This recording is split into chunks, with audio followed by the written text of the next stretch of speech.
Una mujer que no es de recibo. La última vez les hablé del grial.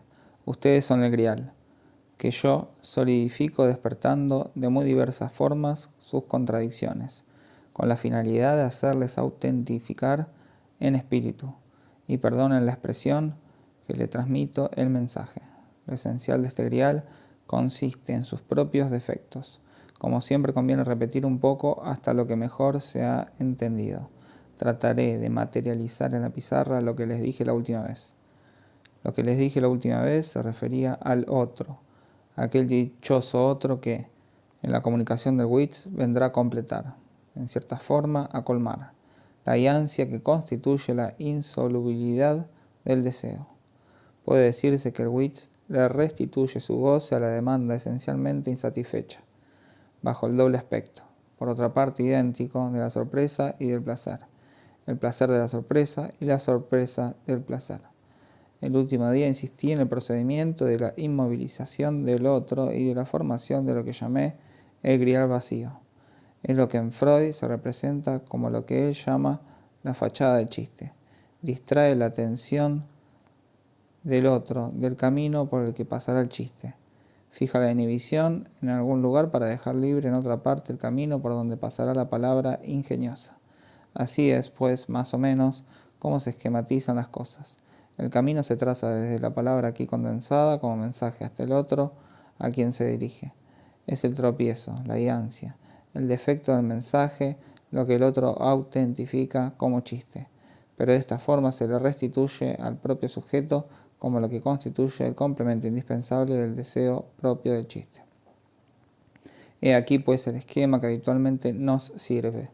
Aquí están el otro, el mensaje, el yo-ge, el objeto metonímico.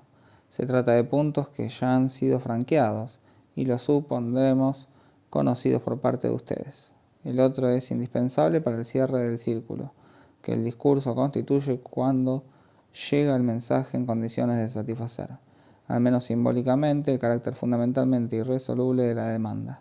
Este circuito es la autentificación por el otro de lo que en suma es una alusión al hecho de que, una vez el hombre ha entrado en el mundo simbólico, no se puede alcanzar nada como no sea a través de una sucesión infinita de pasos de sentido. El hombre nuevo, Aquiles, en persecución de otra tortuga, está condenado por la captura de su deseo en el mecanismo del lenguaje, a esa infinita aproximación nunca satisfecha, vinculada al propio mecanismo del deseo, que llamaremos simplemente la discursividad. Si este otro es esencial para el último paso simbólicamente satisfactorio, que constituye un momento instantáneo, el del chiste cuando pasa, conviene sin embargo recordar que este otro, también él, existe.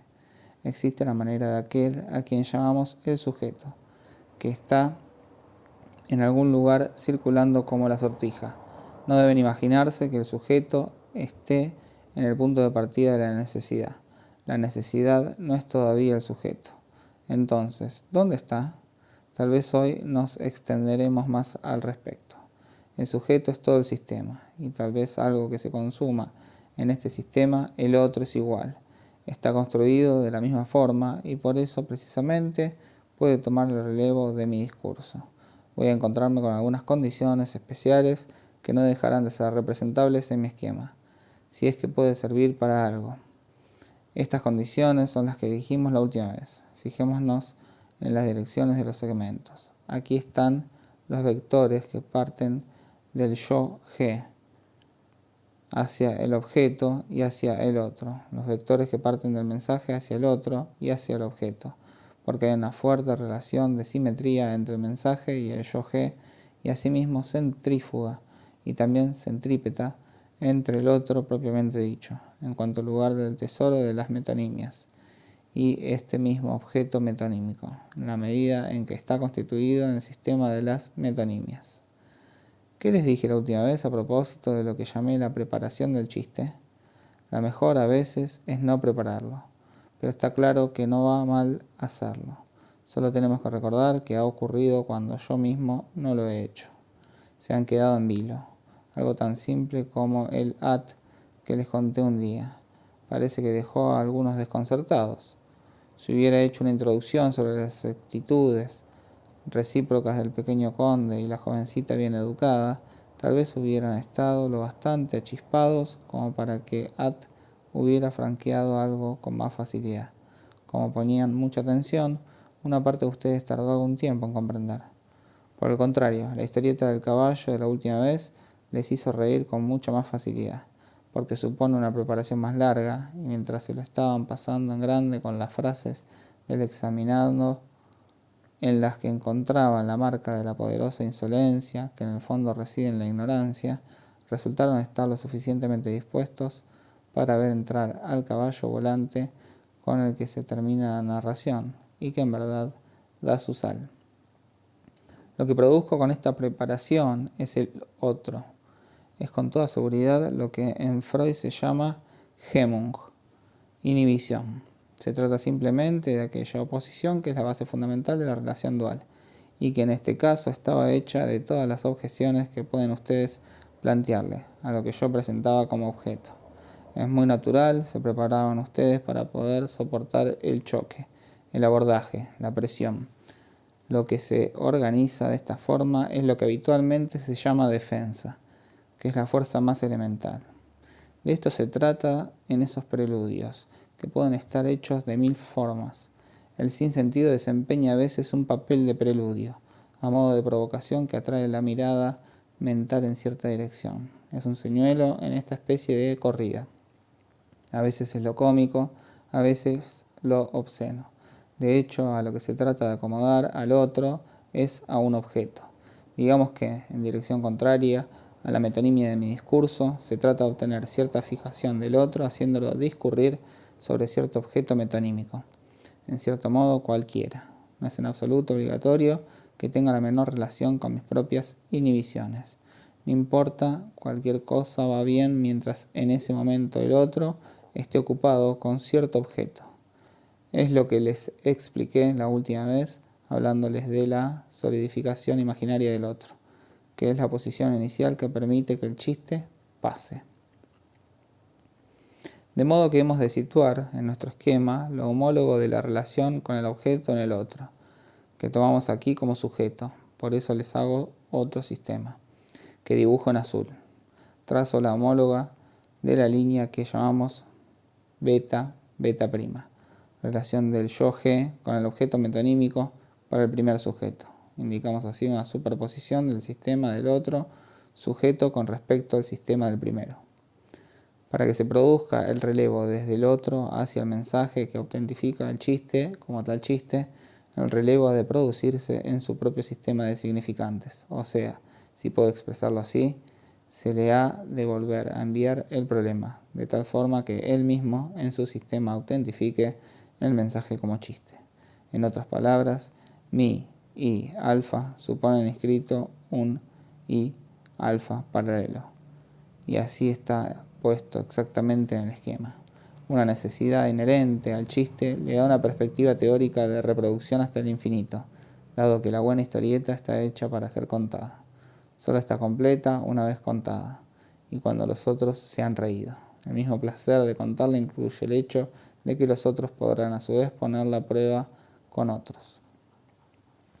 Si bien no hay ninguna relación necesaria entre la fascinación metonímica que ha de suscitar en el otro para dejar paso libre a la palabra ingeniosa y esta misma palabra, por el contrario, necesariamente una relación entre los sistemas de los dos sujetos, esto resulta suficientemente evidente en el esquema por la relación que hay entre la cadena significante tal como se organiza en el otro, la que aquí va desde gamma hasta gamma, y la que va desde gamma 1 hasta gamma 0.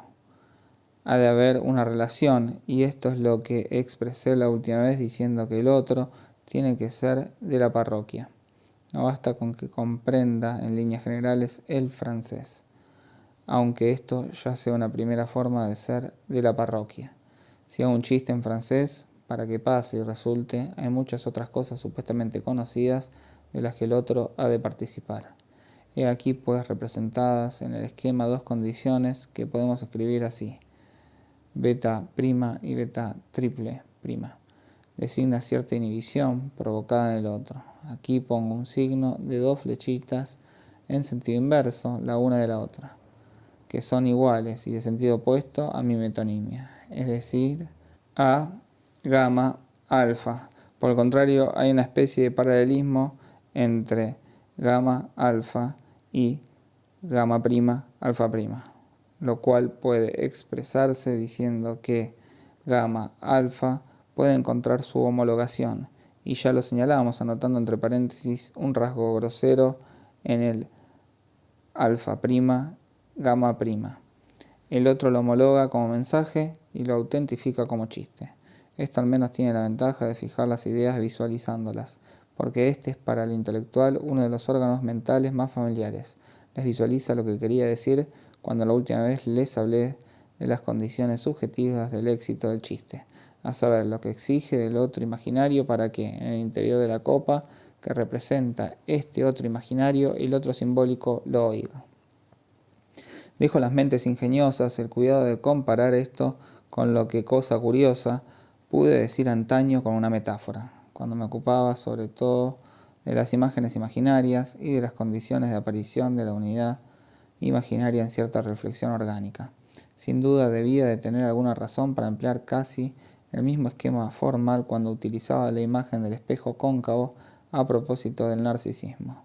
Pero no nos empeñaremos en una comparación que solo podría ser forzada, aunque quizás fuese sugerente.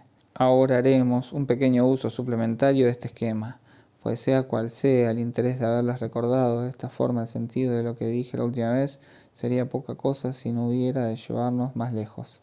El esquema inicial que usamos desde comienzos de este año se transforma, pues, mediante el desarrollo que damos a la fórmula del otro.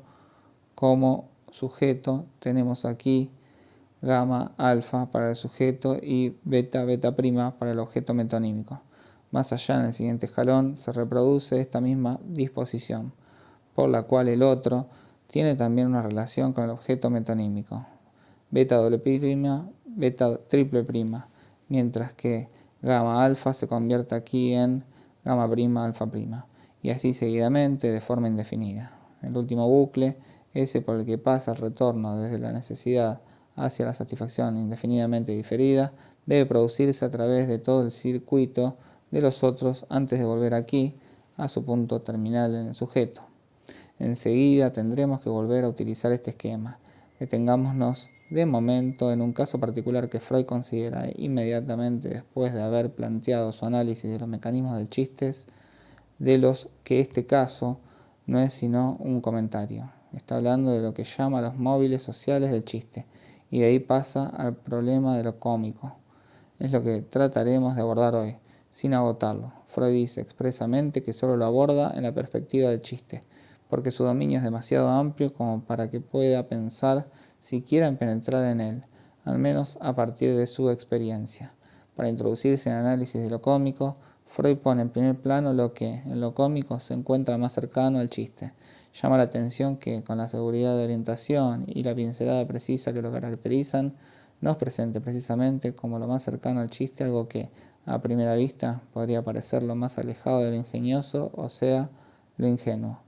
La ingenuidad, nos dice, se basa en la ignorancia, y naturalmente de ejemplos tomados de los niños. Ya les mencioné la escena de los niños que representa en honor de los adultos toda una pequeña historieta muy bonita.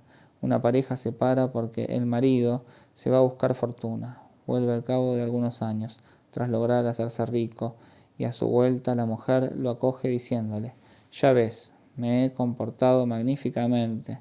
Yo tampoco he perdido el tiempo durante tu ausencia», y abriendo una cortina descubre una hilera de 10 muñecas.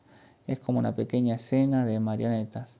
Los niños están asombrados, quizás simplemente sorprendidos, tal vez saben más de lo que se suele creer, por la risa que estalla entre los adultos del público. He aquí el tipo de chiste ingenuo tal como Freud nos lo presenta. Nos lo presenta de nuevo bajo una forma más próxima técnicamente a los procedimientos del lenguaje, mediante la historia de la niña que propone para su hermano, a quien le duele la barriga, una bubicin. Ha oído hablar, refiriéndose a ella, de una medicine, y como Maddie designa a las niñas y Bobby a los niños, cree que si hay una medicine para las niñas, debe haber también una bubicin para los niños. Es también una anécdota que, a condición de poseer la clave, o sea, comprender el alemán, se puede presentar fácilmente en el registro de lo ingenioso. Aunque la referencia al niño no sea inoportuna, no es esto lo esencial. Es un rasgo que no diremos que sea el de la ignorancia, sino que Freud lo define de manera muy específica, destacando su carácter fácilmente supletorio en el mecanismo del chiste. Lo que nos complace, dice Freud, y esto desempeña precisamente el mismo papel de lo que he llamado hace un momento fascinación o cautivación metonímica, en el sentimiento de que no hay la menor inhibición en el que habla. Esta ausencia de inhibición es lo que nos permite hacer pasar en el otro a quien se lo contamos, ya fascinado él también por dicha ausencia de inhibición, lo esencial del chiste, a saber, el más allá que evoca. Aquí en el niño, en el caso que acabamos de mencionar, lo esencial no reside en lo pintoresco, sino en la evocación de aquel tiempo de la infancia, cuando la relación con el lenguaje es tan próxima que nos evoca directamente la relación del lenguaje con el deseo que constituye la satisfacción propia del chiste. Vamos a dar otro ejemplo. En este caso, tomando de un adulto que creo haber mencionado ya en algún momento. Uno de mis pacientes, que usualmente no se distinguía por circunvoluciones muy pronunciadas, me contaba un día una de las historias un poco tristes que le sucedían bastante a menudo. Estaba citado con una mujercita que había encontrado en sus vagabundeos y, como le ocurría con frecuencia, la susodicha sencillamente le había dado un plantón. Concluyó su historia. Comprendí perfectamente una vez más que esa mujer no era de recibo. No estaba haciendo un chiste, creía que era una expresión admitida. Estaba diciendo algo completamente inocente, pero sin embargo tiene su lado picante y satisface en nosotros algo que va mucho más allá de la aprehensión cómica del personaje en su decepción. Si esta historia suscita en nosotros, lo cual es muy dudoso, un sentimiento de superioridad, sin duda dentro de este estilo es muy inferior. Con esto me refiero a uno de los mecanismos que a menudo han sido indebidamente promovidos como principio del fenómeno de lo cómico, a saber, el sentimiento de ser superior al otro. Se trata de algo completamente criticable, aunque fuese una gran inteligencia la que trató de esbozar el mecanismo cómico en esta dirección, a saber, Lips, es del todo refutable que este sea el placer esencial de lo cómico. Si en este caso hay alguien que conserva toda su superioridad, es ciertamente nuestro personaje, que encuentra en esta oportunidad la manera de justificar una decepción que está muy lejos de mermar su inquebrantable confianza en sí mismo. Si se insinúa alguna superioridad a propósito de esta historia, es más bien un señuelo. Todo te induce por un instante al espejismo que constituye la forma en que sitúas o en que tú te sitúas quien cuenta la historia, pero lo que ocurre va mucho más allá.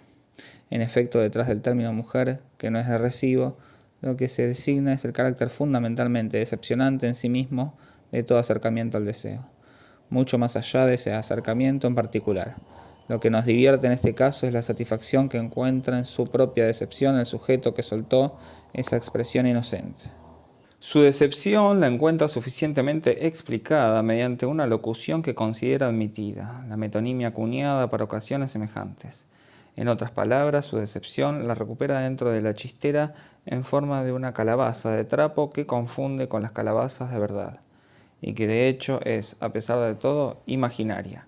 Estas calabazas, de su propia decepción, estará siempre dispuesto a verlas presentarse de nuevo, imperturbable y constante, sin que le afecte gran cosa, cada vez que se acerque al objeto de su espejismo. Ven ustedes, pues, que la ocurrencia del ignorante o del ingenuo, de quien tomó prestada una expresión para convertirla en chiste, se encuentra esta vez toda ella, por así decirlo, en el nivel del otro. Ya no tengo necesidad de provocar en el otro nada que constituya la copa sólida. Ya me la da preparada aquel de cuya boca recojo la palabra preciosa, cuya comunicación constituirá un chiste, y que yo elevo así a la dignidad de palabra clave a través de mi anécdota. En suma, toda la dialéctica del chiste ingenuo cabe en la parte azul del esquema, lo que se trata de provocar en el otro en el orden imaginario para que el chiste, en su forma ordinaria, pase y sea admitido, está aquí previamente constituido por su ingenuidad, su ignorancia, su propia infatuación. Y basta tan solo con que yo lo aborde hoy para hacer pasar esta sandez a la categoría de chiste, haciéndola homologar por el tercero, el otro con mayúscula a quien se la comunico. La promoción del otro imaginario en este análisis de las metonimias en la satisfacción pura y simple que encuentra en el lenguaje y que le sirve para no darse cuenta siquiera de hasta qué punto su deseo está embaucado, no se introduce y por eso Freud la ponía en la juntura entre el chiste y lo cómico, en la dimensión de lo cómico. Nuestras dificultades todavía no tocan a su fin, pues en verdad sobre este tema de lo cómico no han faltado algunas teorías que son todas ellas más o menos insatisfactorias. Y no es ocioso ciertamente preguntarse por qué lo son y qué las ha estimulado. Se han presentado bajo toda clase de formas que no es posible deletrear aquí, pero su adición, su sucesión, su reseña histórica, como se suele decir, no nos pondría tras la pista de nada fundamental. Dejemos atrás todo esto y digamos que en todos los casos la cuestión de lo cómico se elude cada vez que se le empieza a abordar, no diga a resolver, en el plano únicamente psicológico. En el plano psicológico, el ingenio y lo cómico son fáciles de reunir en la categoría de lo risible, de lo que provoca la risa. Ahora bien, por fuerza ha de llamarles a ustedes la atención que, aunque haya puntuado que el chiste es acogido, bien recibido en mayor o menor medida, si lo sancionan con una risa discreta o al menos una sonrisa, hasta ahora no haya abordado la cuestión de la risa. La cuestión de la risa está lejos de haber sido resuelta. Todos coinciden en hacer de la risa una característica esencial de lo que ocurre tanto en lo ingenioso como en lo cómico. Pero cuando se intenta enlazarlo con su carácter expresivo, incluso simplemente con notar a qué emoción podría corresponder este fenómeno, del que puede decirse, aunque sin completa seguridad, que es propio del hombre, se llega por lo general a cosas extremadamente molestas. Vemos claramente que algunos tratan de abordar, rozándola, la relación de la risa con fenómenos que le corresponderían de forma analógica. Pero incluso quienes sobre este tema en particular dicen las cosas que parecen más sostenibles o más prudentes, no van mucho más allá de advertir en el fenómeno de la risa las huellas oscilatorias que puede dejar. Para Kant, es un movimiento espasmódico con una determinada oscilación mental, que correspondería al paso desde una tensión hasta su reducción a nada. Una oscilación entre una tensión estimulada y su brusca caída ante la ausencia de algo que supuestamente debía resistirle tras el despertar de la atención. Igualmente, el cambio brusco de un concepto a su contradicción se abre paso en un psicólogo del siglo pasado, Leon Dumont, a quien recurre Dumas en su artículo sobre la psicología de la risa, artículo a las Dumas, muy fino y sutil, para cuya redacción aquel hombre dichoso no se esforzó mucho, pero vale la pena leerlo, pues aún sin matarse aporta elementos muy bellos. En suma, la cuestión de la risa rebasa ampliamente tanto la de lo ingenioso como la de lo cómico. No es infrecuente que nos recuerden las variedades del fenómeno. Está la simple comunicación de la risa de la risa. Está la risa vinculada con el hecho de que no se debe reír. Los ataques de risa de los niños en determinadas condiciones merecen también atención. Hay también una risa de la angustia, incluso la de la amenaza inminente, la risa inquieta de la víctima que de pronto se siente amenazada por algo que incluso supera los límites de lo esperado, la risa de la desesperación. Está incluso la risa del duelo comunicado de forma demasiado repentina. Lo dejo estar, porque tratar de todas estas formas de la risa no es nuestro tema, ni es nuestro objeto hacerles una teoría de la risa. Puntuaré simplemente, de paso, que nada está más lejos de satisfacernos que la teoría de Bergson, el surgimiento de algo mecánico en medio de la vida. Su discurso sobre la risa repite de forma condensada y esquemática el mito de la armonía vital, del impulso vital, caracterizado por su supuestamente eterna novedad, su creación permanente. Es imposible no percibir lo extravagante que es esto cuando se lee que una de las características de lo mecánico, en cuanto opuesto a lo vital, sería su carácter repetitivo, como si la vida no nos presentara ningún fenómeno de repetición, como si no meáramos todos los días de la misma manera, como si se reinventara el amor cada vez que se folla. Es verdaderamente algo increíble. La propia explicación por lo mecánico se manifiesta a lo largo de todo el libro como una explicación mecánica. Quiero decir que cae en una estereotipia lamentable que deja escapar por completo lo esencial del fenómeno. Si fuese verdaderamente lo mecánico lo que estuviera en el origen de la risa, ¿dónde iríamos a parar? ¿Qué haríamos de las tan sutiles observaciones de Kleist sobre las marionetas, que van totalmente en contra del pretendido carácter risible y venido a menos de lo mecánico? Kleist subraya con mucha finura que es un verdadero ideal de gracia lo que realizan esas maquinitas cuando, al ser simplemente sacudidas por algunos trozos de hilo, realizan movimientos cuyo elegante trazado guarda relación con la constancia del centro de gravedad de su curva. Por poco que estén un poco bien construidas, es decir, siguiendo las estrictas características de las articulaciones humanas, ningún bailarín, dice, puede alcanzar la gracia de una marioneta movida continua. Dejemos de lado la teoría bergsoniana tras haber puesto de manifiesto, sencillamente, hasta qué punto descuida las aprehensiones más elementales del mecanismo de la risa, antes incluso de que esté implicado en nada tan elaborado como lo ingenioso o lo cómico. La risa concierne en efecto a todo lo que es imitación, doblaje, socia, máscara, y si lo observamos atentamente, no se trata solo de la máscara, sino del desenmascaramiento, y ello en momentos que merecen un examen detenido.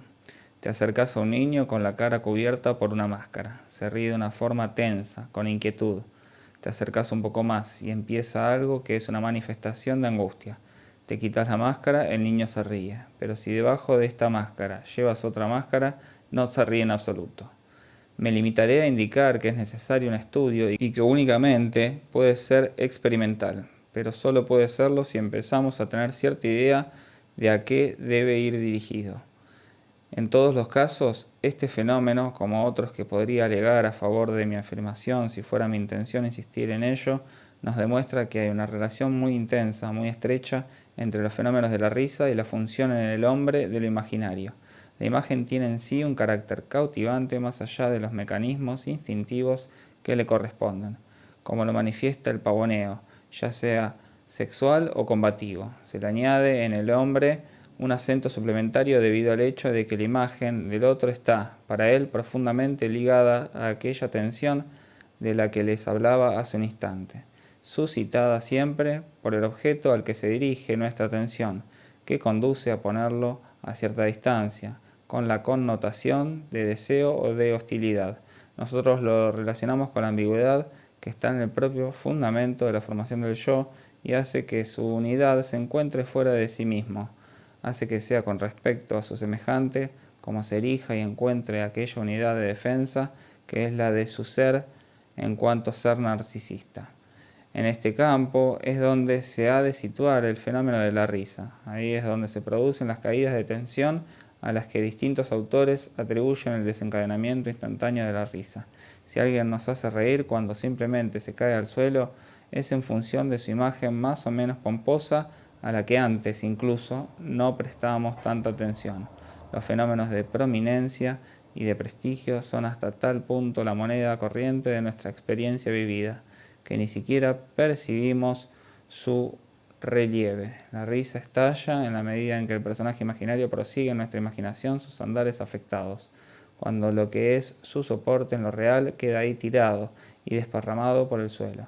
Se trata siempre de una liberación de la imagen, entiéndanlo en los dos sentidos de este término ambiguo. Por una parte, algo liberado de la constricción de la imagen, por otra parte, la imagen se va también de paseo ella sola. Por eso hay algo cómico en el pato al que le cortás la cabeza y de todavía algunos pasos por el corral. Por esta razón, lo cómico entra en algún lugar en conexión con lo risible. Nosotros lo situamos en el nivel de la dirección yo-G, objeto, beta, beta prima o beta doble prima, triple prima.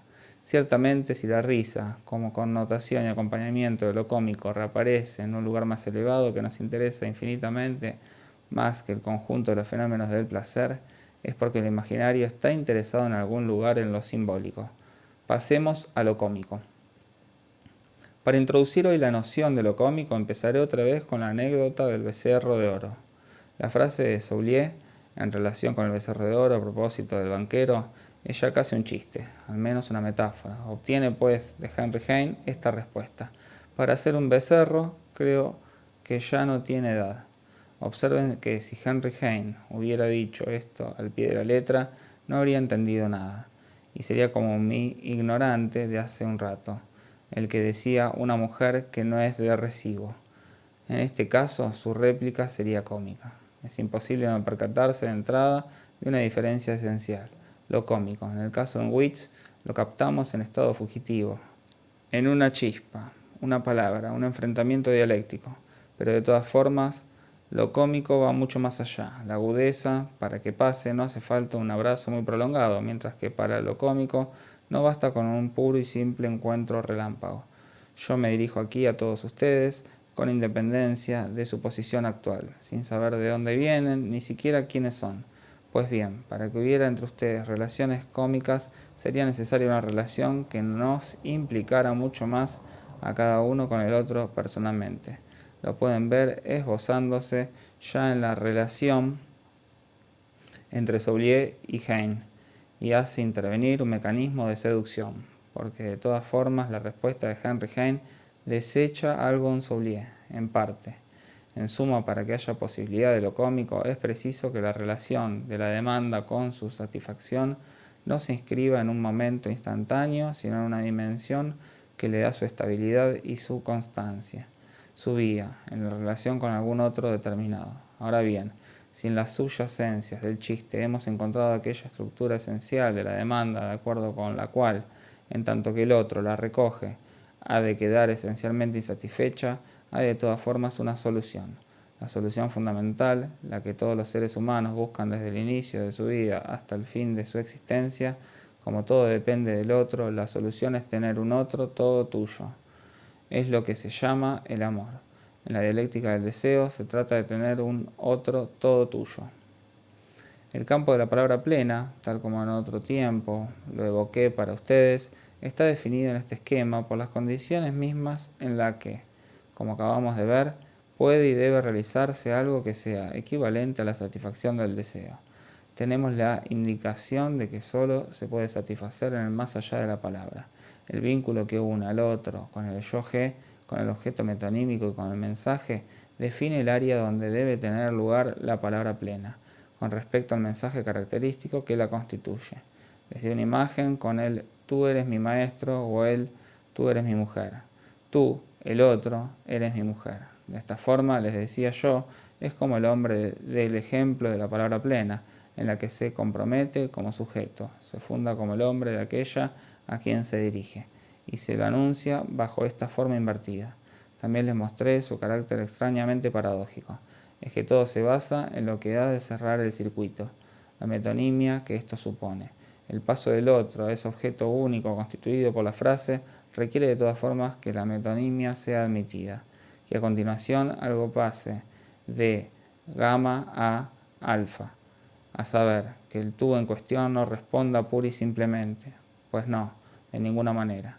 Aún en el caso de que no responda esto, mucho más comúnmente se produce otra cosa, y es que por el mismo hecho de que ninguna preparación tan hábil como el chiste ha confundido la línea beta doble prima, beta triple prima con la paralela del nivel inferior. Ambas líneas permanecen perfectamente independientes. En consecuencia, el sujeto en cuestión conserva por completo su propio sistema de objetos metonímicos.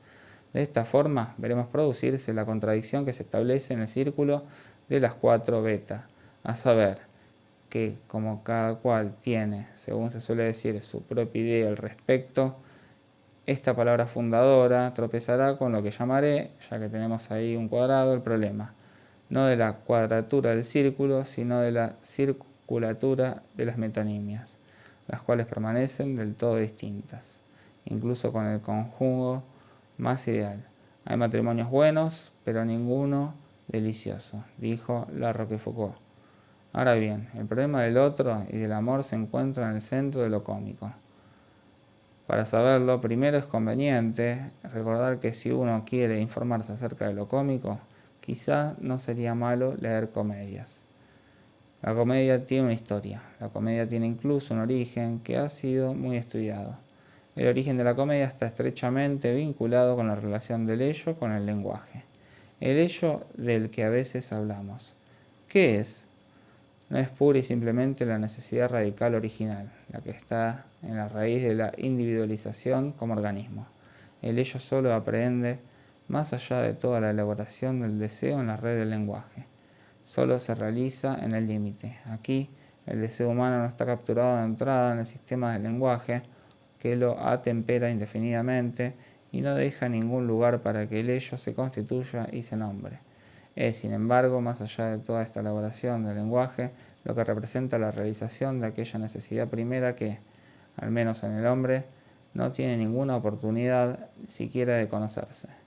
No sabemos qué es el ello de un animal, y hay muy pocas posibilidades de que alguna vez lo sepamos, pero si sabemos que el ello del hombre está completamente metido en la dialéctica del lenguaje y vehicula y conserva la existencia primera de la tendencia. ¿De dónde sale la comedia? Nos dicen que surge de ese banquete en el que, en suma, el hombre dice sí en una especie de orgía. Dejémosle a esta palabra toda su vaguedad. La comida la constituyen las ofrendas a los dioses, es decir, a los inmortales del lenguaje. A fin de cuentas, todo el proceso de elaboración del deseo en el lenguaje se resume y se centra en el acto de consumir un banquete. Todo este rodeo es solo para volver al goce, y el más elemental. He aquí por qué razón la comedia hace su entrada en lo que puedo considerar con Hegel la faz estética de la religión. ¿Qué nos muestra la comedia antigua?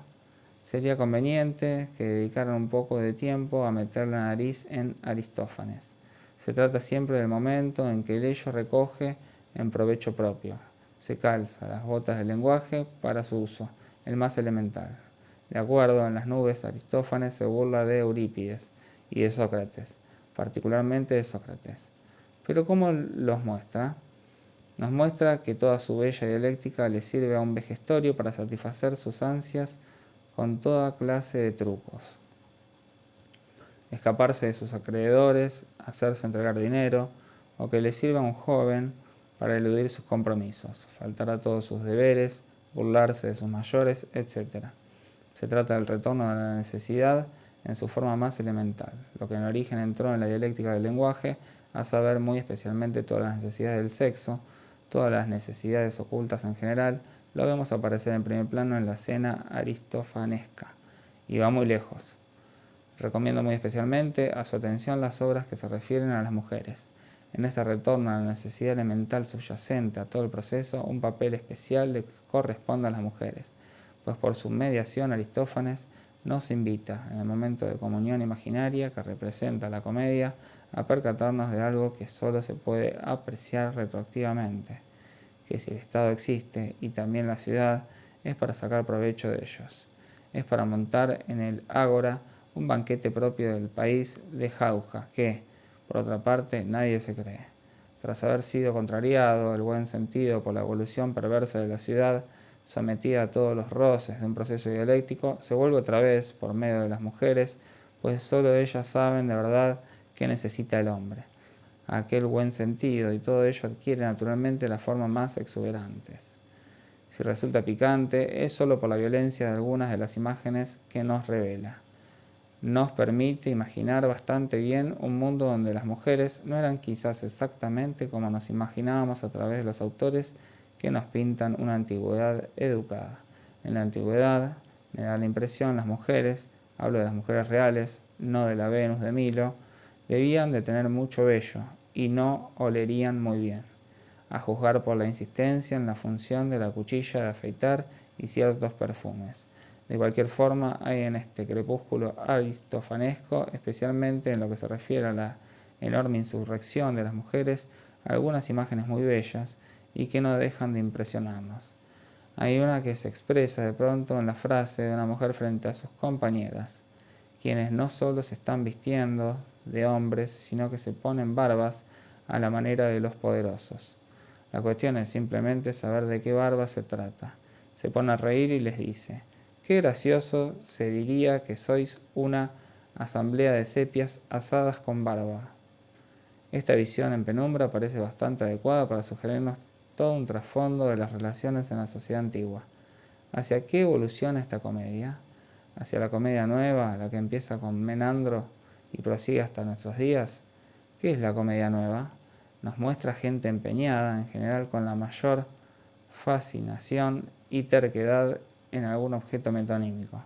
Encontramos todos los tipos humanos. Los personajes son los mismos que encontraremos en la comedia italiana. Se definen por cierta relación con un objeto, algo ha sustituido a la irrupción del sexo y es el amor. Amor llamado por su nombre. El amor que nosotros llamaremos amor cándido, amor ingenuo, el amor que une a dos jóvenes en general bastante insulsos, Esto es lo que constituye el eje de la intriga.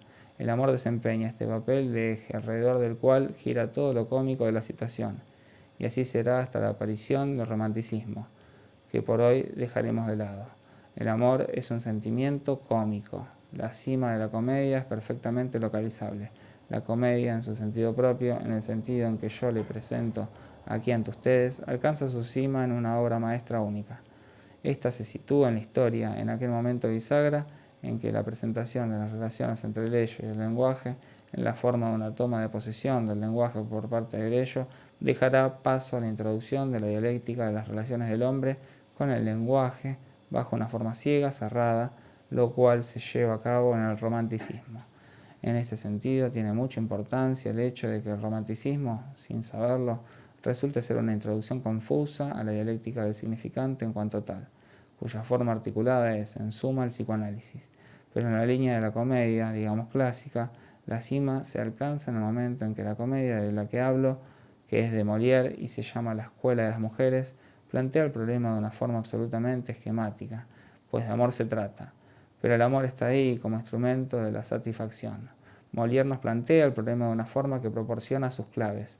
Es de una nitidez absolutamente comparable a un teorema de Euclides. Se trata de un señor llamado Arnolfo. En verdad, en rigor, la cosa ni siquiera exigiría que se tratara de un señor con una sola idea. Resulta mejor así, pero la manera en que, en la agudeza, la metonimia sirve para fascinarnos. Lo vamos a entrar desde el comienzo con la obsesión de no ser un cornudo. Esta es su principal pasión.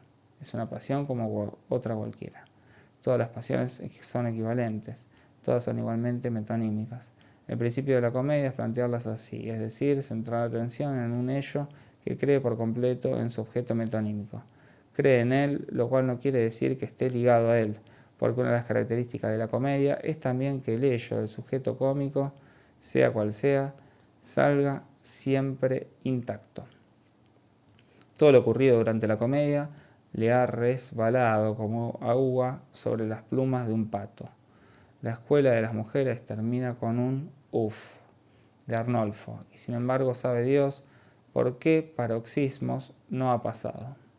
Trataré de recordarles brevemente de qué se trata. Así pues, a Arnolfo le ha llamado la atención una jovencita por su aspecto dulce y comedido, que me inspiró amor por ella desde los 4 años. De modo que ya ha elegido a su buena mujercita y ya ha planteado el tú eres mi mujer. Por esta razón, precisamente, entra en semejante estado de agitación cuando ve que ese querido ángel le va a ser arrebatado. Es que en el punto en que se encuentra dice, ella ya es su mujer. Ya la ha instaurado socialmente como su mujer y ha resuelto elegantemente la cuestión. Es un hombre que tiene sus luces, dice su socio, el llamado Crisaldo, y en efecto las tiene. No es necesario que sea el personaje monógamo del que hablamos al principio. Quítenle la monogamia y es un educador. Siempre ha habido viejos que se han ocupado de la educación de las chicas, e incluso han propuesto principios para ello. En este caso, ha encontrado un principio muy feliz, consistente en conservarla en estado de completa idiotez. Él mismo establece los cuidados que supuestamente concurren a tal fin.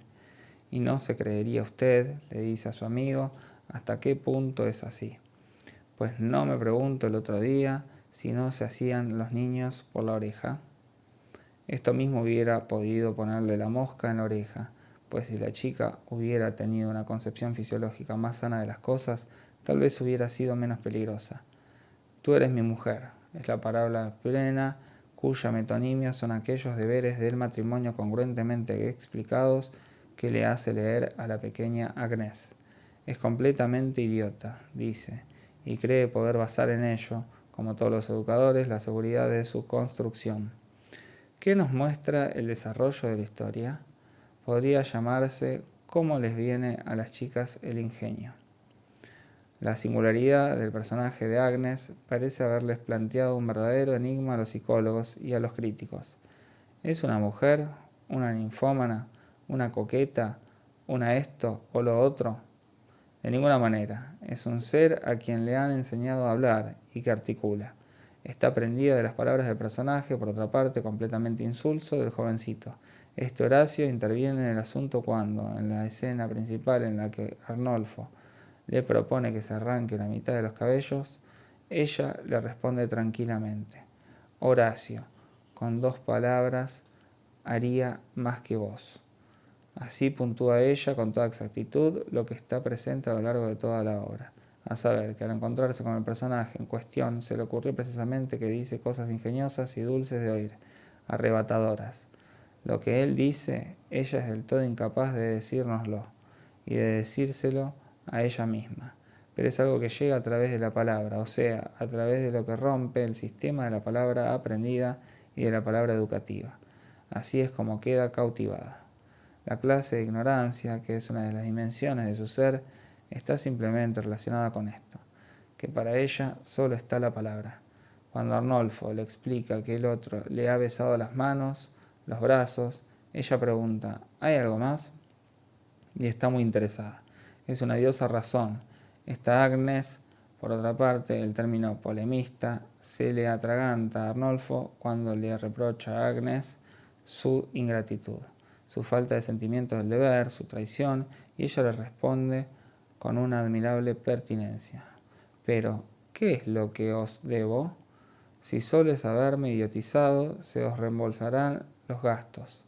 Así al principio nos encontramos con el razonador frente a la ingenua, y lo que constituye el resorte cómico es que tan pronto a la chica le acude en el ingenio, vemos surgir a la razonadora frente al personaje que, por otra parte, se convierte en el ingenuo, pues en palabras que no dejan ninguna ambigüedad le dice que la ama, y se lo dice de todas las maneras, tanto que el punto culminante de su declaración consiste en decirle más o menos lo siguiente: harás exactamente todo lo que quieras, también tendrás a Horacio si alguna vez lo deseas. En resumidas cuentas, el personaje llega a trastocar el principio de su sistema. Incluso prefiere ser cornudo, lo cual era su punto de partida en la aventura, antes de perder al objeto de su amor. El amor, este es el punto donde digo que se sitúa a la cima de la comedia clásica, ahí está el amor. Es curioso ver hasta qué punto el amor solo lo percibimos a través de toda clase de muros que lo ahogan. Muros románticos, cuando el amor es esencialmente cómico. En esto es Arnolfo precisamente un verdadero enamorado, mucho más auténticamente enamorado que el llamado Horacio, quien por su parte vacila constantemente. El cambio de perspectiva romántica que se ha producido en torno al término amor hace que no podamos concebirlo ya con tanta facilidad. Es un hecho. Cuanto más se representa la obra, más se representa a Arnolfo con su estilo de Arnolfo. Y la gente más se conmueve y se dice: este Molière tan noble y profundo, se ríe uno, pero lo que debería hacer es llorar. La gente ya casi no encuentra compatible lo cómico con la expresión auténtica y desbordante del amor. Sin embargo, el amor es cómico, cuando el amor que se declara y se manifiesta es el amor más auténticamente amor. He aquí, pues, el esquema de la historia. Todavía he de darles la conclusión. El círculo de la historia se cierra gracias a la necedad del personaje tercero, a saber, Horacio, que en este caso se comporta como un bebé y termina devolviendo a su legítimo poseedor lo que acaba de quitarle, sin haber podido identificarlo, siquiera como el celoso por cuya tiranía sufre Agnès, y encima lo toma como confidente. Poco importa, este personaje es secundario. ¿Para qué está ahí? Para que el problema se plantee en estos términos, a saber, que Arnolfo está en todo momento al corriente, hora a hora, minuto a minuto, de lo que ocurre en la realidad a través de su propio rival, y por otra parte, de una forma igualmente del todo auténtica, por su propia pupila, la llamada Agnès, que no le oculta nada. Efectivamente, tal como él desea, ella es completamente idiota, únicamente en el sentido de que no tiene absolutamente nada que esconder. Lo dice todo, lo dice de la forma más pertinente, pero desde el momento en que se encuentra en el mundo de la palabra, sea cual sea el poder de la formación educativa, su deseo está más allá. Su deseo no está simplemente en Horacio, a quien no nos cabe duda de que en el futuro le hará correr esa suerte tan temida por Arnolfo. Sencillamente, como ella está en el dominio de la palabra, su deseo se encuentra más allá. Está hechizada por las palabras, está hechizada por el ingenio, y en tanto que hay algo más allá de esa actualidad metonímica que tratan de imponerle, se escapa, sin dejar de decirle en todo momento a Arnolfo la verdad. A pesar de todo lo engaña, pues todo lo que hace equivale a engañarlo. El mismo Horacio lo percibe cuando cuenta que Agnés le tiró una piedrecita por la ventana y le dijo: «Vete, no quiero oír más tus discursos». He aquí mi respuesta, lo que parece significar: «Mirá la piedra que te tiro». Pero la piedra era también un vehículo de una breve carta, como Horacio destaca perfectamente, para una chica a quien han querido mantener hasta entonces en la más extrema ignorancia. Esta ambigüedad no es una mala ocurrencia, esbozo de esos dobles sentidos y de todo un juego del que en el futuro se puede augurar lo mejor. He aquí el punto donde quería dejarles hoy. El ello está, por naturaleza, más allá de la captura del deseo en el lenguaje. La relación con el otro es esencial, ya que el camino del deseo pasa necesariamente por él, pero no porque el otro sea el objeto único, sino porque el otro es el fiador del lenguaje y lo somete a toda su dialéctica. 18 de diciembre de 1957.